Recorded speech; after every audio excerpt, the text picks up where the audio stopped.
The frigate Judicator's wail slid through the void above Nexus, for like a blade drawn across a throat, its hull marked by the sigils of the Inquisition, its prow lit by the baleful glow of void shields, crackling against radiation storms. Within, Inquisitor Kalen Vera prepared himself in the ritual silence of his chambers, fastening each clasp of his carapace armor as if sealing away fragments of his humanity. Nexus 4 was a quiet world by Imperial standards, a Forge subsidiary tasked with producing Promethium tanks and armored casings for the Astra military. Its population deemed useful but not irreplaceable in the grand calculus of the Imperium. The silence in its Vox traffic was what disturbed him most. For 3 standard weeks, Administratum channels had reported irregular shipments, garbled transmissions, and finally nothing at all, as though the planet itself had chosen to withdraw from the Emperor's light. That could mean dereliction, rebellion, or worsened. Kalon, whose duty was to see heresy rooted out at any cost, would not permit ambiguity to fester where certainty must reign. Already he felt the weight of his rosette burning against his chest, not as an honor but as a reminder that he alone must decide how many thousands, perhaps millions, lived or died by the fire of his judgment. Gathered in the strategium around him were those who would bear his will to the surface. Sister Leora of the Order of the Sacred Rose, her white armor dulled by the years but polished as though for battle at eternity's gate itself, her lips moving silently in prayer even as her eyes flickered with suspicion at every shadow. Brother Sergeant Melchion of the Black Templars, a warrior of unyielding presence, whose chainsword hung at his side as though yearning to bite into blasphemous flesh. Magos Explorator Coryphus, a hunched figure of iron limbs and incense-belching augmetics, whose binary prayers whispered to the machine spirits as though the frigate itself was a shrine. And behind them, acolytes and armsmen who would march unquestioning into the abyss. Kalen studied each of them as the tactical displays cycled through grainy orbital pict feeds of the hive world below, showing towers like broken teeth rising out of storms of ash. The Manufactoria lay dormant, no columns of smoke rising, no transports stirring, no Vox beacons answering Imperial code songs. To stand upon such a world was to walk the edge of damnation. And the Inquisitor felt the familiar tightening in his chest, the certainty that whatever had swallowed, Nexus 4 was no accident of mortal negligence, but the creeping hand of chaos itself, silent and patient, waiting only for the moment to show its true face. The descent into the hive was a ritual of foreboding as much as logistics, the Thunderhawk's engines howling like a choir of iron-throated seraphs as they cut through the veil of poisoned clouds and bore the Inquisitor and his retinue into the dust-smeared heavens of Nexus 4 through the narrow view. Kalen watched lightning crackle across the twisted skeletons of Manufactorum spires, their once-browed heights shrouded by storm and ruin, as if the planet itself recoiled from the gaze of the god. The Vox systems hissed with static, broken occasionally by whispers that no cogitator confirmed yet every ear heard, syllables that slithered into the mind like worms. Malchion stood unmoving, his armor an anchor against the unnatural stillness, while Sister Leora clutched her Rosarius so tightly that blood welled beneath the gauntlet seams. Coryphus, unshaken by what he likely dismissed as auditory corruption, chanted binary mantras to soothe the Thunderhawk's machine spirit, coaxing it to ignore the electromagnetic turbulence that licked its hull. Kalen said nothing, for to speak would be to acknowledge the weight pressing upon them all. This was no ordinary silence, but a silence chosen, sculpted, and imposed, And whatever had the power to smother an entire hive world's voice was no trivial malady of administration. His thoughts circled the same grim axiom he had spoken to neophytes long ago, that the greatest weapon of chaos was not the demon's claw nor the heretic's bolter, but the stillness in which suspicion grows unchecked until entire populations bow their heads willingly to damnation. The Thunderhawk shuddered as it pierced the last cloud layer, and at last the hive city of Rexium Primus sprawled beneath them, its towers rising like jagged spears of black metal from the ashen wastes. Yet no banners flew, no labor convoys moved, no vox calls signaled the curfews that should have governed its teeming millions. The landing zone, marked by administratum schematics once a central transport hub, was deserted. The Ferrocrete concourses empty except for scattered remnants of belongings. Abandoned mid-step, a child's doll with its porcelain face cracked, a workman's helmet still crusted with sweat, a cart overturned with ration bars spilling into dust. The Inquisitor felt the iron taste of certainty coat his tongue. Whatever had happened here was not a slow erosion of order, but a sudden rupture, a moment where the rhythm of daily imperial servitude had been torn apart and replaced by a vacuum.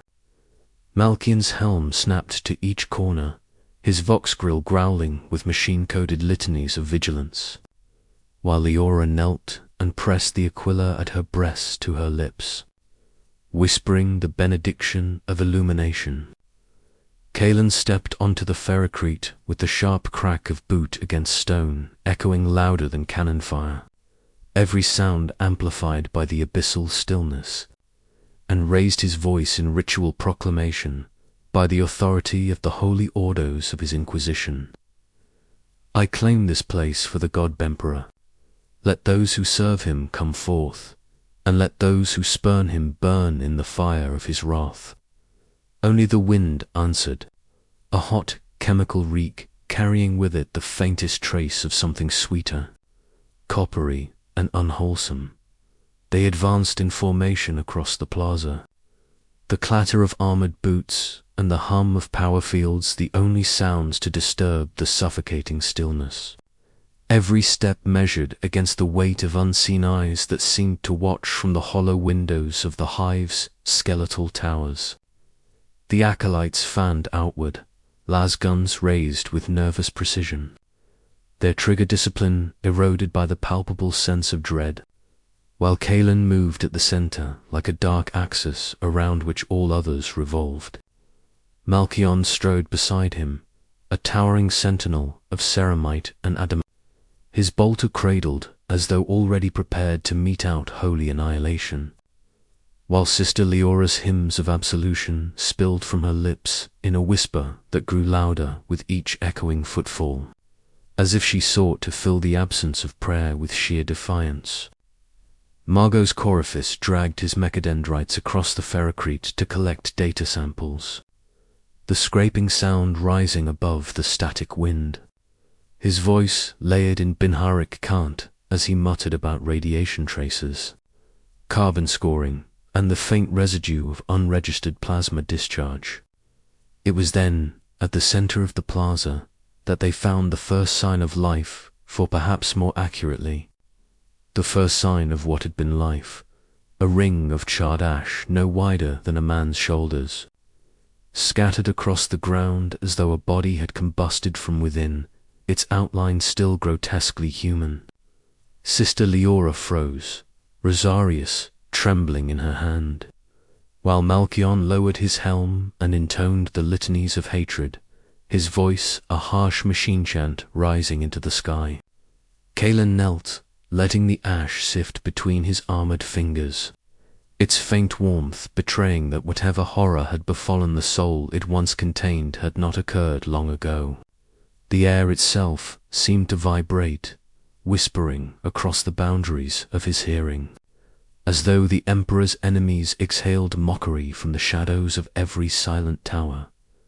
Kaelan rose, his eyes narrowing against the gloom, and gestured for the party to advance toward the monumental transit gates that led deeper into the hive. The gates stood open like the jaws of some colossal beast, their massive adamantium slabs scorched with claw marks too deep to be wrought by mortal tools, the patterns jagged and hateful in their symmetry. Coryphus clicked and whirred, analyzing the marks with Auspex arrays, but his mechadendrites trembled with a faint agitation that even he could not conceal, the machine spirits whispering their unease into his neural web. Beyond the gates, the avenue stretched in silence, its once busy thoroughfares strewn with the abandoned detritus of imperial life. Vox scrolls trampled underfoot. Shrines toppled with candles burned down to greasy stumps. A ground car half smashed into a wall as though its driver had vanished mid-turn. The silence pressed heavier here, as if the very air had been thickened with dread. And Sister Leora's prayers faltered when she noticed that the statues of the Emperor lining the avenue dozens of meters tall, carved in stone to remind the masses of their eternal duty, had all been defaced. Not shattered, not toppled, but their faces were melted smooth, their eyes erased, their hands twisted backward in grotesque parody of benediction. Kalen felt something tight and deep within his mind, a pressure like an unshed scream clawing behind his temples, and he knew with the cold certainty of experience that they walked not merely into a city abandoned by men, but into a sanctum claimed by something older, darker, and infinitely patient. He drew his bolt pistol and whispered a prayer to its machine spirit, his voice steady though every instinct told him they were already trespassers in a realm that should have been set to flame from orbit. The deeper they pressed into the avenue, the more oppressive the hive became, its once grand structures looming overhead like the ribcage of a colossal cadaver, every arch and buttress blackened by soot that smelled faintly of incense and blood. The shadows lengthened unnaturally despite the dim looming globes flickering overhead, and Kalen felt as though the city itself conspired to swallow them whole, closing behind them with invisible walls of silence. The acolytes muttered nervously in clipped binaric prayers or whispered catechisms, each syllable cracking under the strain of fear. But the Inquisitor allowed them no pause, his stride relentless, as if to halt would invite the city to coil around them like a constrictor. It was Sister Leora who noticed the first writing etched into the wall's symbols that writhed at the edge of perception, looping and curling in forms that suggested both scripture and madness, scrawled in what could only be blood. She recoiled, her eyes wet with unshed tears, yet forced herself to read aloud the blasphemous fragments that took shape, invocations of the whisper in the silence, promises of ascension through surrender, and endless refrains that replaced the Emperor's holy name with a nameless hunger. Malchion responded with fury, slamming a mailed fist against the defaced wall and roaring a vow that no heretic, no demon, and no false god would claim dominion here, his voice echoing like a thunderclap in the dead air. But the symbols shimmered faintly, as though savoring his rage, and the air grew colder in their wake. Kalen placed a hand on Leora's shoulder, steadying her trembling form, and spoke with calm authority, reminding her that fear was a weapon wielded by the enemy, and that to let it master her was to step willingly into its chains. Yet, as he turned away, the Inquisitor could not shake the sensation that the walls themselves leaned closer, listening to every heartbeat and savoring every shiver of doubt. They reached a central square at the junction of several transport arteries, where a great shrine to the Emperor should have stood at the city's heart, the place where citizens once gathered to renew their oaths of fealty in the shadow of golden iconography. But the shrine had been desecrated into something obscene. its towering statue of the emperor reduced to rubble, its plinth carved into a grotesque altar, slick with congealed black ichor that stank of rusted iron and spoiled meat. Around it lay the remnants of a congregation, hundreds of skeletons heaped in supplication, their bones blackened as if burned from within, their skulls tilted upward toward the ruined effigy with mouths stretched wide in silent screams. Sister Leora fell to her knees, her gauntlets clasping desperately around her Aquila, her voice cracking as she tried to drown the silence with the litany of enduring faith. But each word seemed thinner than the last, eaten by the oppressive stillness. Malchion advanced upon the altar, his chainsword growling into life with a snarl of sacred fury, and brought it down upon the defiled stone, sparks leaping as shards of corrupted masonry flew. Coryphus, however, extended Mechaden rites to collect residue samples, his metallic voice murmuring about organic anomalies and impossible energy readings, his fixation on knowledge blinding him to the horror of what they faced. Kellen's eyes scanned the square, every ruined icon, every burned corpse, every shadow that twitched at the edge of sight, and he felt a grim truth solidify within him. This hive had not merely fallen. It had been transformed into a cathedral for something alien to faith, a shrine for an enemy whose power was insidious precisely because it required no open armies or banners, only silence, whispers, and willing submission. He raised his rosette high and declared that this was holy ground once more, though his voice felt fragile against the vast hunger that clung to every stone as the echoes of Kellen's proclamation died within the ruined square. A sound at last returned to the hive, a low murmur, faint and quivering, like the exhalation of countless voices whispering from behind the walls. Every member of the retinue stiffened, weapons raised, eyes darting into the shadows, yet nothing stirred except the dust.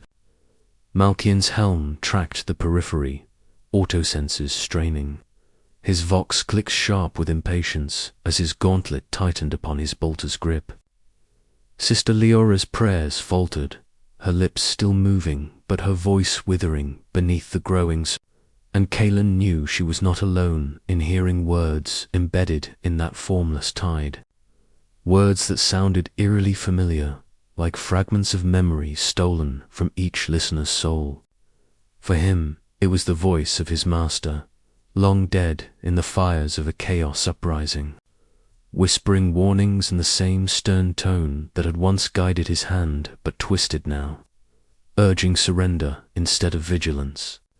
The Inquisitor bared his teeth, a growl rising in his throat, for he knew the tricks of the warp well enough to resist. Yet he could see his acolytes beginning to falter, their eyes glazed, their grips on lasguns slackening as though their strength were being siphoned away. Kaelin barked a single command, a word of banishment and defiance in the Emperor's holy name, and his rosette pulsed faintly with caged light. The whispers recoiled like vermin driven back by flame, but not before leaving behind a chill in the marrow of every soul. A reminder that their enemy was not a foe of flesh and blood, but something that could wound the mind more easily than the body.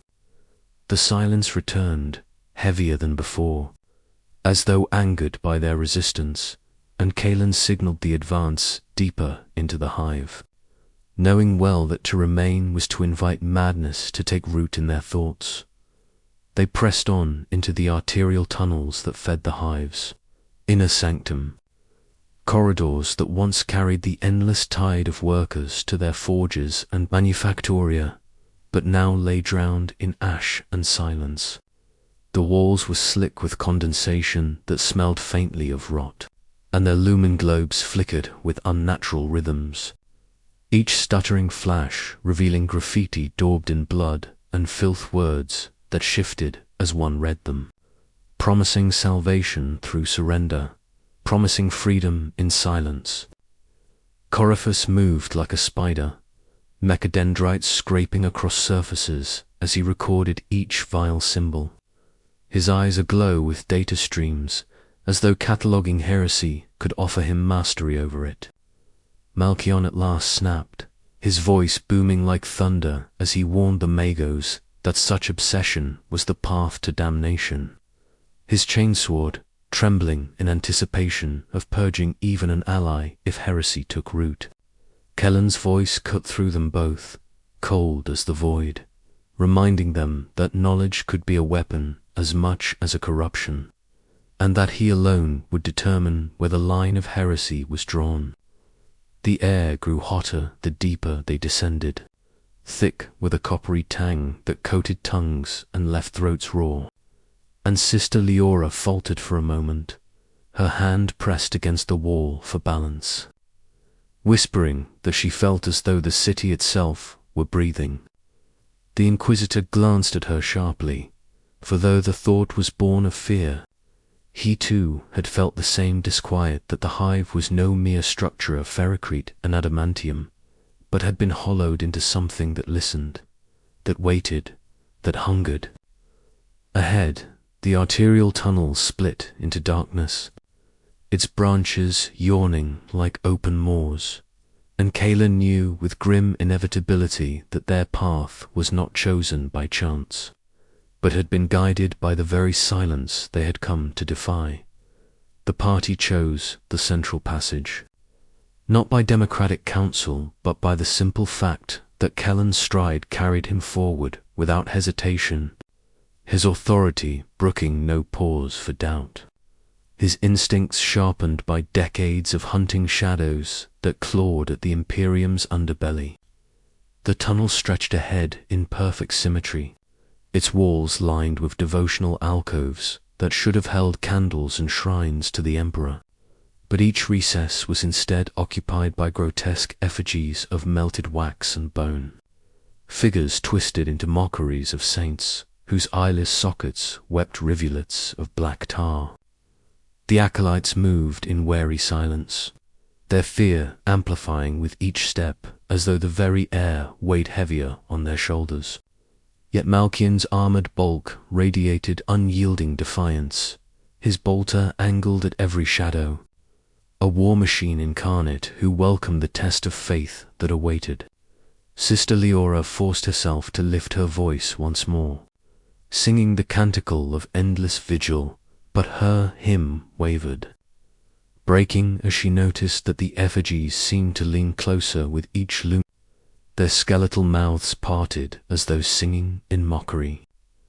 Kalen did not falter. His eyes scanned ceaselessly, his bolt pistol low but ready, his mind cataloguing every detail, every perversion, as though the very act of witnessing was another battlefield upon which he must not yield ground. Coryphus alone appeared unmoved, his augmetics recording in silence, though beneath the droning of his voxcasters, Kalen thought he detected a subtle tremor in the Magos' monotone, as if even the blessed circuits of Mars quailed before what no machine should comprehend.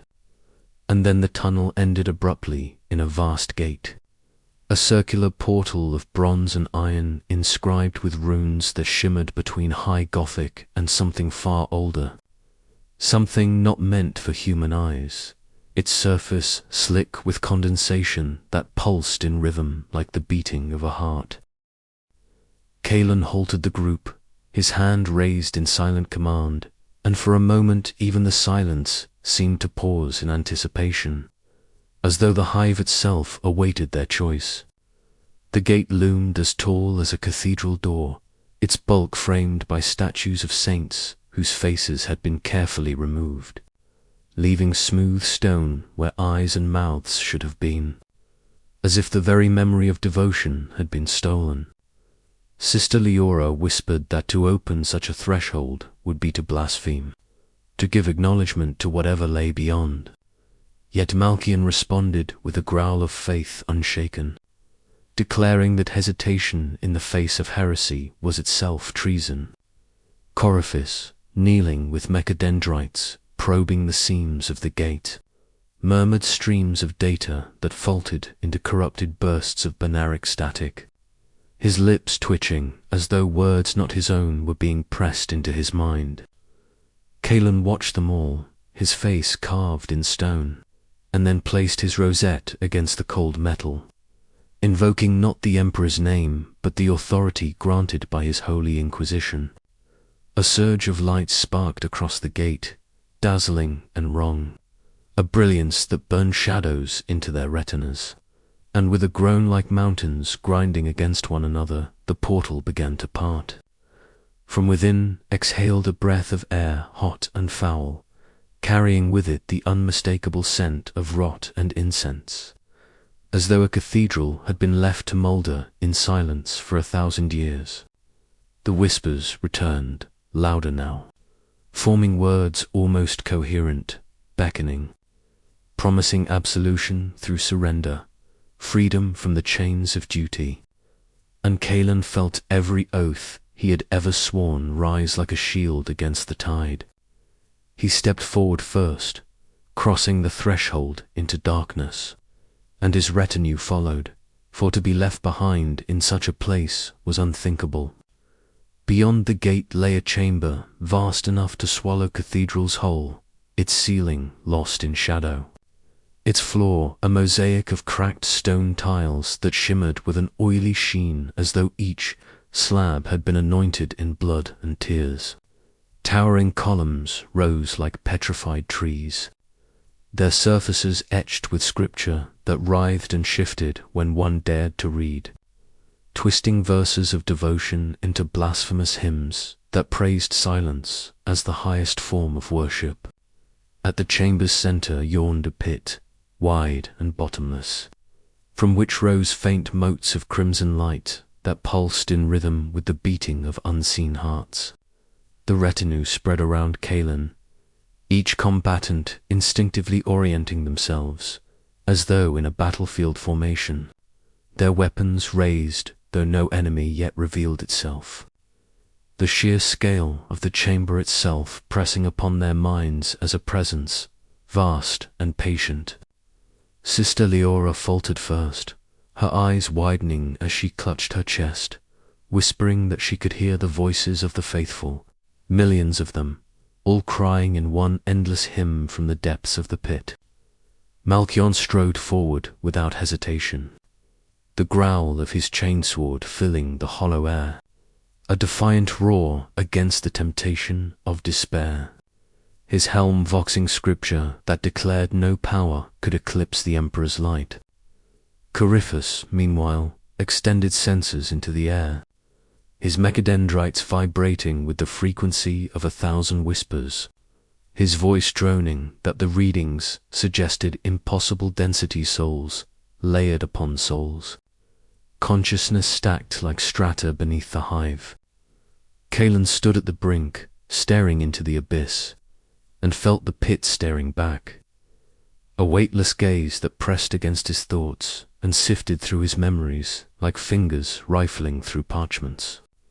The Inquisitor drew back from the edge, jaw clenched, and barked orders that shattered the spell of silence, commanding Malchion to secure the perimeter, Leora to prepare sanctified rites of warding, and Coryphus to seal the gate behind them lest they be caught between worlds. But as the Margos attempted to comply, the great portal rumbled closed of its own volition, the bronze doors grinding shut with a finality that reverberated through the bones of all present, sealing them inside the abyssal chamber.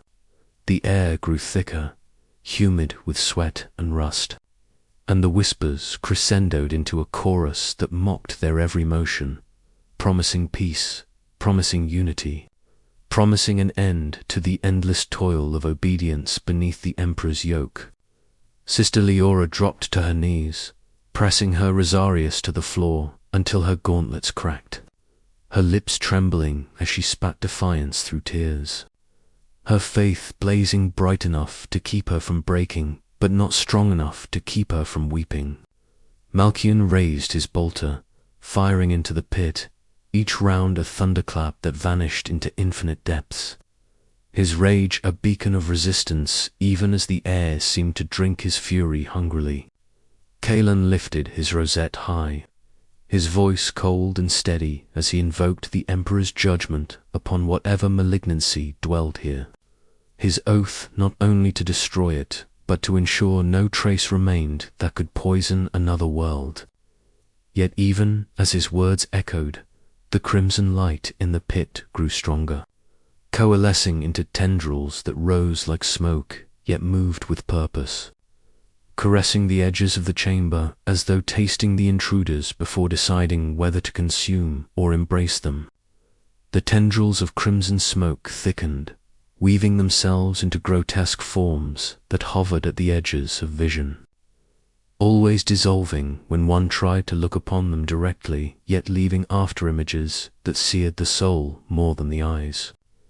They slithered across the columns, over the broken tiles, curling around the bones of long-dead faithful as if to draw memory and faith into themselves, reshaping anguish into nourishment. Sister Leora cried out, her hymn faltering into a scream as one tendril brushed her pauldron, the sanctified ceramite hissing as though touched by molten metal. Malkion leapt between her and the encroaching smoke, chainsword, snarling as he carved through the air, the blessed teeth spitting sparks that somehow clung to the darkness like burning stars before fading into nothingness. Coryphus, overwhelmed with data streams pouring through his augmetics, trembled violently, binary static spewing from his vox as though another voice struggled to override his own, until he fell to one knee, mechadendrites writhing like serpents struck with unseen whips.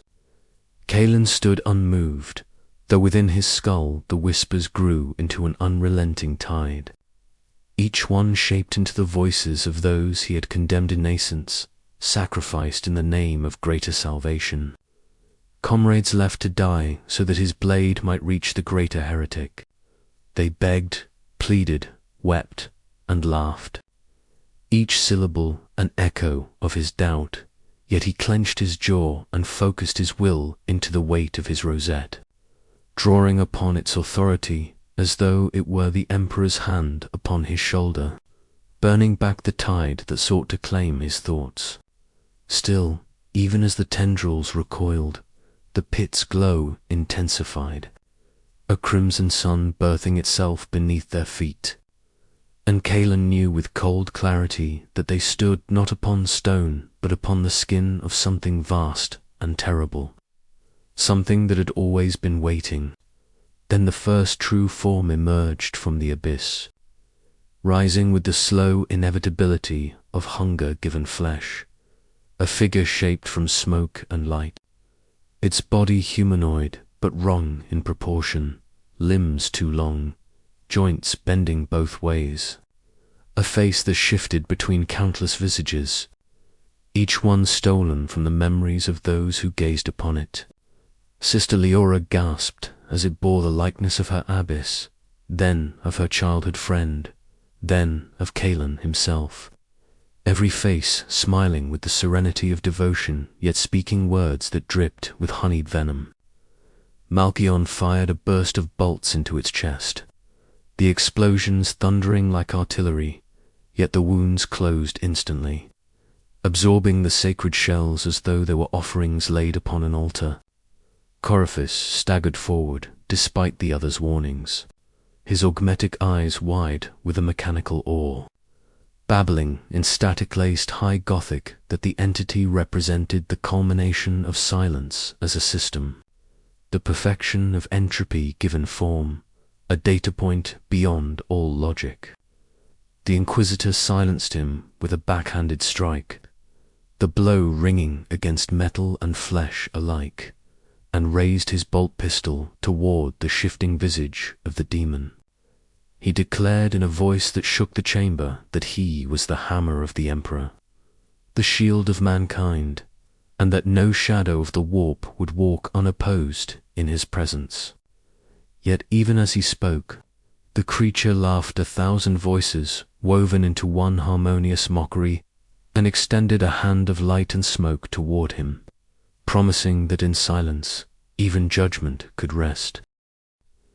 Kellen's pistol barked, each bolt a hymn of annihilation, the chamber roaring with consecrated detonations as warheads tore into the shifting flesh of the demon's form, fragments of smoke and light exploding outward in clouds of shrieking resonance.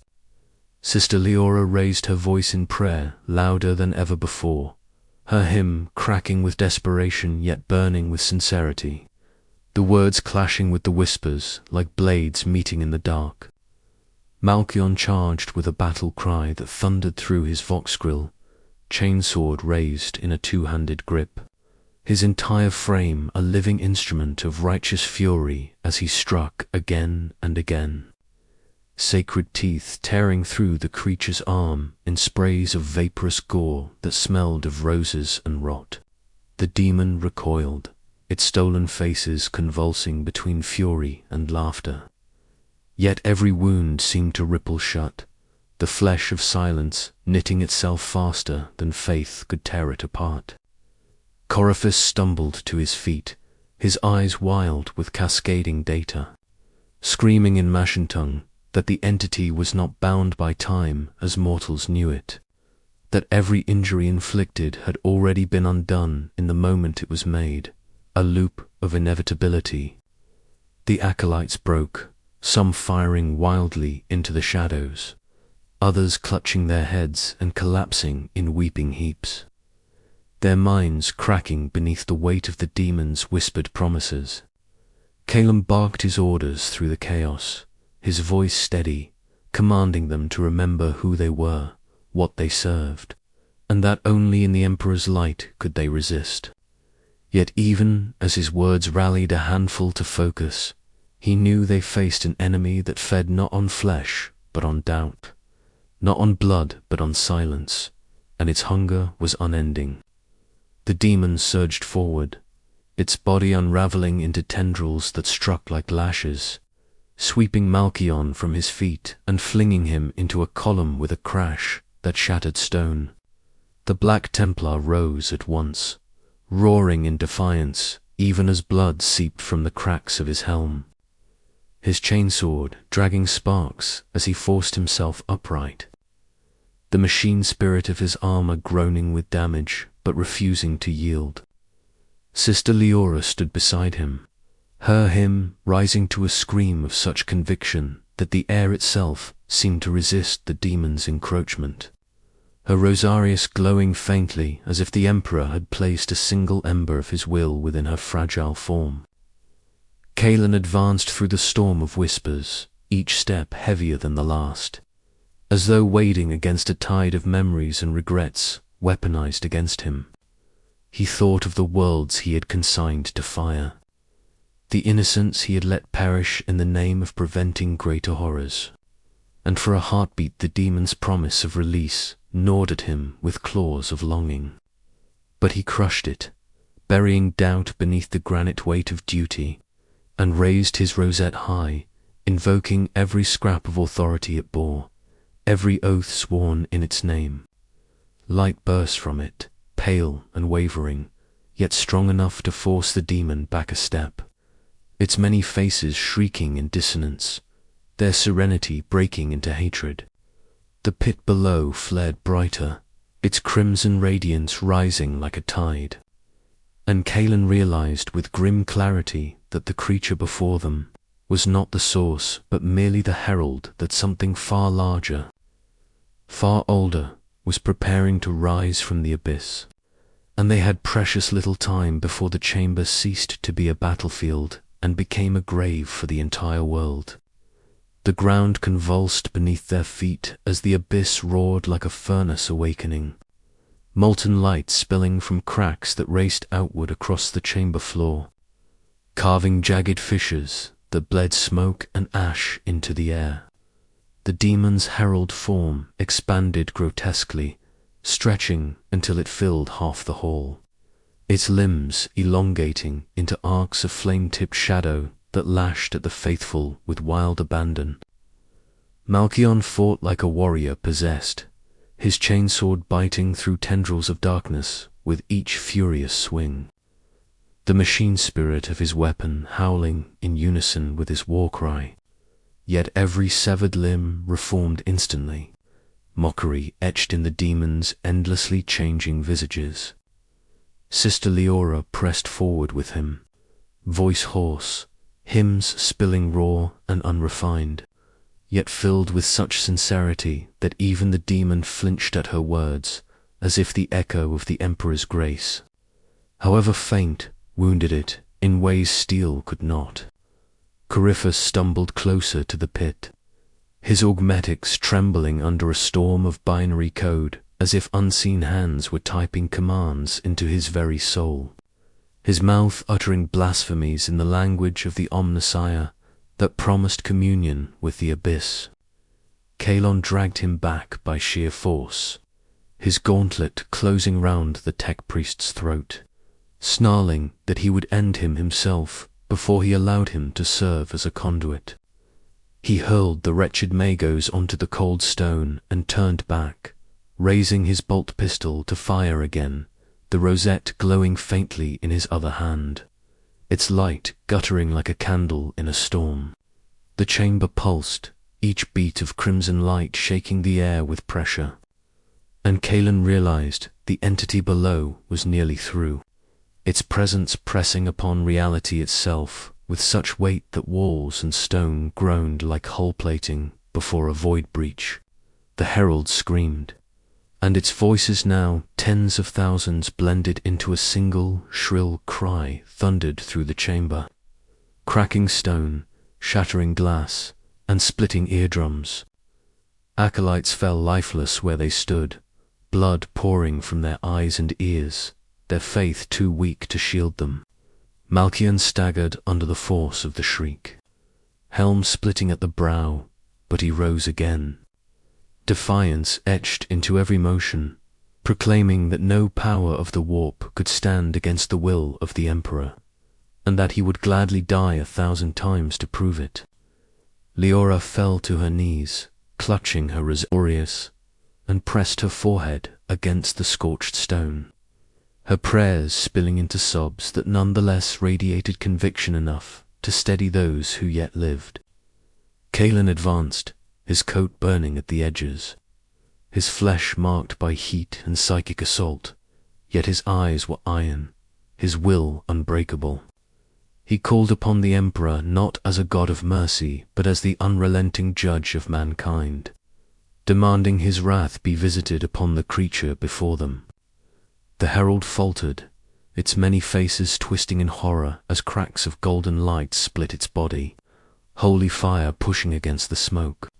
Yet from the pit below, the true presence rose, and Kellen's heart clenched as he saw it scale, a titan of silence and shadow, a being whose very breath extinguished light, rising from the abyss not as a demon of singular form, but as the promise of nothingness itself, a black sun preparing to eclipse the faith of an entire world. The battle had only been a prelude. The true war was about to begin, and every heartbeat now carried the weight of extinction. The abyss vomited forth the colossal shape, and for an instant it seemed as though the world itself bent inward to make room for the thing clawing its way into reality. Its body was neither flesh nor shadow, but an amalgamation of both vast limbs like collapsing towers, a torso that swallowed sight, a head that wore no face, yet somehow bore every face ever glimpsed by mortal eyes, each layered and overlapping until the mind recoiled at its immensity. The chamber trembled, stone cracking and pillars falling into dust, while the surviving acolytes scattered like insects before a storm. Malchion planted his boots, spreading his stance, raising his chainsword high despite its motor whining in protest, his armor crumbling piece by piece under the demon's aura. Sister Leora clutched her rosarius so tightly it cut into her palm, blood mingling with the faint glow of the relic. and she screamed a prayer so raw that even Malchion faltered in his slaughter, pausing as though to listen. Kaelin stood at the forefront, rosette burning in his palm, every nerve in his body aflame with psychic backlash, yet he refused to kneel. He whispered to himself that the Emperor did not grant his servants peace, only purpose, and if his purpose was to burn his soul to ash in this chamber, then so be it.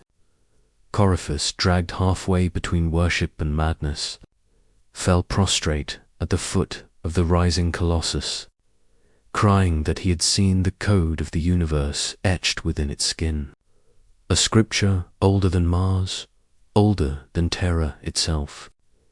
Kaelin leveled his pistol at the tech priest's skull, ready to silence him forever, but the demon moved first, one vast limb sweeping outward in silence so absolute that sound itself died. And in that void Coryphus was unmade, erased like a sketch rubbed clean. The silence spread outward from that strike, not merely muting voices but erasing them from existence, sims cut off mid-word, bolt fire dissolving before detonation. Even Malchion's chainsword faltering into stillness as its machine spirit wailed a death no one could hear. Fear clenched every mortal heart, for in that moment they saw what awaited them if the Colossus rose unchallenged, an entire world stripped not of life but of meaning, every voice erased, every name unspoken, every faith silenced until only void remained. Yet within that void Kaelin forced his voice to rise, not in words but in raw will, his oath to the Emperor carried as thought alone, so sharp and resolute that the demon flinched as though struck. Light burst from the rosette in his hand, brighter than before, searing lines of gold across the herald's massive body, burning holes through the layers of stolen faces. Malchion seized that moment, wrenching his chainsword into life again, its teeth screaming as he leaped high, driving it into the beast's limb and carving a burning wound that sprayed fragments of dissolving shadow. Sister Leora staggered forward, lifting her bloodied rosarius high, her hymn no longer a scream of fear, but a song of defiance, echoing through the silence like a clarion bell. For a heartbeat the silence broke, shattering into a cacophony of war cries and hymns, and the demon recoiled, its colossus form trembling, caught between dimensions. But Kaelin knew the truth with icy clarity. This was no victory, only a pause. The Emperor had granted them a window, a single chance, and if they faltered, the silence would not merely consume Nexus for it, would echo across the stars until nothing remained.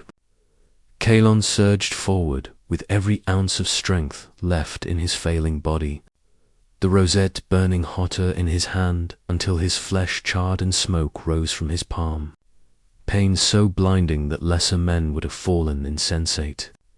He ignored it, forced his knees to move, each step a prayer, each breath a demand that his soul not falter until judgment was rendered.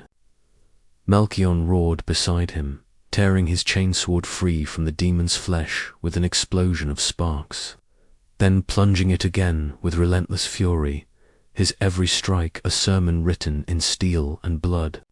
Sister Leora advanced at Kellen's flank, her hymn reaching its crescendo, her voice cracking yet carrying with it a conviction so profound that the very air around her shimmered with golden motes. Together they pressed toward the Colossus's chest, where the fissures of golden light from Kellen's rosette had carved open a wound that pulsed like a beating heart of shadow. The demon reeled, its vast arms flailing against unseen chains, its stolen faces splitting into masks of agony as the Emperor's wrath seared deeper with each word, each strike, each step of defiance. Kaelin felt his vision dimming, blood pouring from his nose and ears, but his will locked tighter, teeth grinding as he raised the rosette high overhead, shouting wordless faith into the void. He knew he was not the weapon, only the conduit. And if his soul shattered in the doing, then so be it, for mankind's survival demanded nothing less. With a final, unified cry, the three of them struck Kalon, driving the rosette like a blade into the heart wound. Malchion burying his chainsword to the hilt, with sparks spraying like a storm of stars, and Sister Leora pressing her bloodied rosarius against the searing flesh of shadow. There was no sound, no light, no heat, only a single impossible moment when all of existence seemed to pause, balanced between silence and faith. Then the Colossus imploded inward, collapsing into itself as if swallowed by a void it could no longer control, its vast body unraveling in strands of smoke that dissolved into nothingness, leaving only the stench of ozone and blood. The chamber quaked, pillars collapsing, the pit ceiling shut with a thunderous roar as stone and fire consumed the last echoes of the abyss.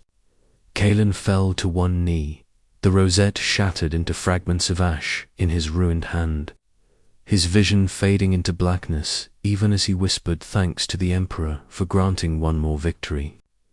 Malchion stood over him, battered, broken, yet alive, dragging the Inquisitor back toward what remained of the surface. While Sister Leora staggered after them, Rosaris clutched to her chest, tears streaming down her soot-streaked face. They had not won peace, nor had they earned respite. They had only delayed the silence, bought another day for mankind to endure, and in the grim darkness of the far future, that was victory enough.